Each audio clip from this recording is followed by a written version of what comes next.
Assalamualaikum warahmatullahi wabarakatuh. Di pertemuan mata kuliah studi pengendalian manajemen kali ini, kelompok 7 akan membahas materi mengenai perencanaan strategis.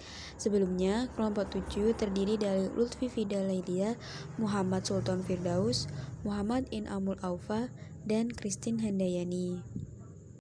Pada materi kali ini, kelompok kami akan membahas materi mengenai yang pertama, pengertian perencanaan strategis, proses perencanaan strategis, peran perencanaan strategis dalam organisasi, visi, misi, dan perencanaan strategis, model proses perencanaan strategis, dan yang terakhir juga akan dibahas mengenai kelebihan dan kelemahan perencanaan strategis.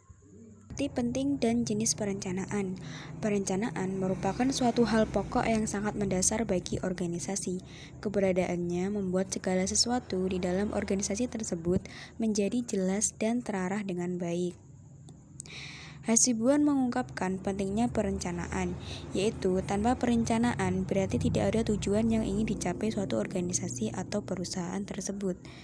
Yang kedua, tanpa perencanaan tidak ada pedoman pelaksanaan sehingga akan banyak terjadi pemborosan. Yang ketiga, perencanaan adalah dasar pengendalian. Tanpa ada rencana, maka pengendalian tidak dapat dilakukan. Dan tanpa perencanaan, tidak ada keputusan dan proses dalam manajemen. Pada hakikatnya ada dua tipe rencana. Yang pertama adalah rencana strategik dan rencana operasional. Di sisi lain, pengertian perencanaan strategis adalah instrumen kepemimpinan dalam suatu proses. Ia menentukan apa yang dikehendaki organisasi di masa depan dan bagaimana usaha untuk mencapainya. Menurut Handoko, perencanaan strategis adalah proses pemilihan tujuan-tujuan organisasi, penentuan strategi, kebijaksanaan, dan program-program strategik yang diperlukan untuk tujuan-tujuan tersebut dan menetapkan metode-metode yang diperlukan untuk menjamin bahwa strategi dan kebijaksanaan telah diimplementasikan.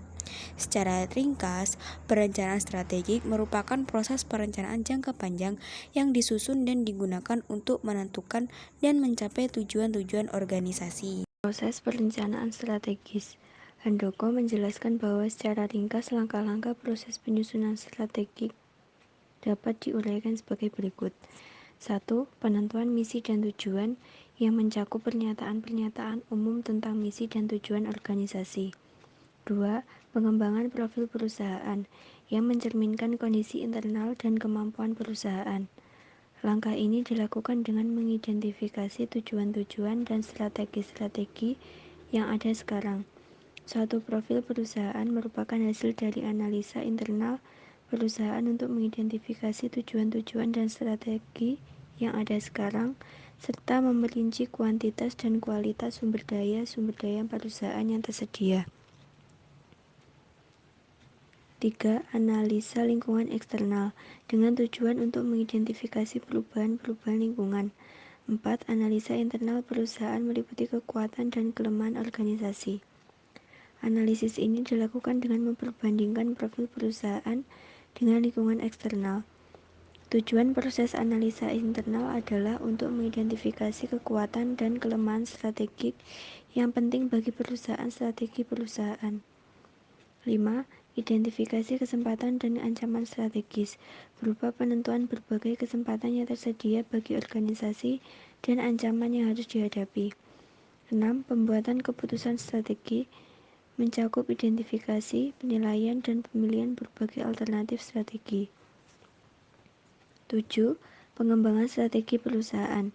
Setelah tujuan jangka panjang dan strategi dipilih dan ditetapkan, organisasi perlu menjabarkannya ke dalam sasaran jangka pendek, tahunan, dan strategi operasional. 8. Implementasi strategi yang menyangkut kegiatan manajemen untuk mengoperasikan strategi. 9. Peninjauan kembali dan evaluasi untuk menilai apakah organisasi berjalan ke arah tujuan yang telah ditetapkan atau tidak. Peran perencanaan strategis dalam organisasi. Manfaat utama perencanaan strategis adalah dalam memberikan pedoman yang konsisten bagi kegiatan-kegiatan organisasi. Dengan mempergunakan perencanaan strategik, para manajer akan merumuskan tujuan-tujuan secara jelas dan metode-metode untuk mencapai tujuan-tujuan tersebut. Manfaat penting perencanaan strategis lainnya adalah membantu manajer dalam pembuatan keputusan. Analisis yang teliti dalam perencanaan strategik memberikan para manajer lebih banyak informasi yang mereka perlukan untuk membuat keputusan-keputusan yang baik. Peran aktif lainnya adalah menciptakan lingkungan yang mengakui keberadaan perencanaan strategis sebagai alat efektif manajemen strategis. Adanya dukungan yang baik dari semua anggota organisasi terhadap perencanaan strategis tersebut sangat membantu keberhasilan pencapaian tujuan. Visi, misi, dan perencanaan strategis. Misi memberikan pemahaman mengenai tujuan organisasi. Selain itu, pemahaman mengenai tujuan organisasi akan sangat membantu untuk memperluas misi itu menjadi visi keberhasilan. Visi dengan kata lain menjelaskan tujuan organisasi atau mengapa organisasi harus melakukan apa yang dilakukannya. Sedangkan misi memperjelas untuk mencapai tujuan itu. Visi merupakan cara pandang jauh ke depan yang menggambarkan ingin menjadi apa organisasi di masa depan. Selanjutnya adalah model proses perencanaan strategis. Konsep perencanaan strategis model J. David Hagar dan Thomas L. Weil. Manajemen strategis menurut Will Hagar adalah serangkaian keputusan dan tindakan manajerial yang menentukan kinerja organisasi dalam jangka panjang. Itu yang pertama, pengamatan lingkungan, selanjutnya perumusan strategi, selanjutnya implementasi strategi, dan selanjutnya lagi ada evaluasi dan pengendalian.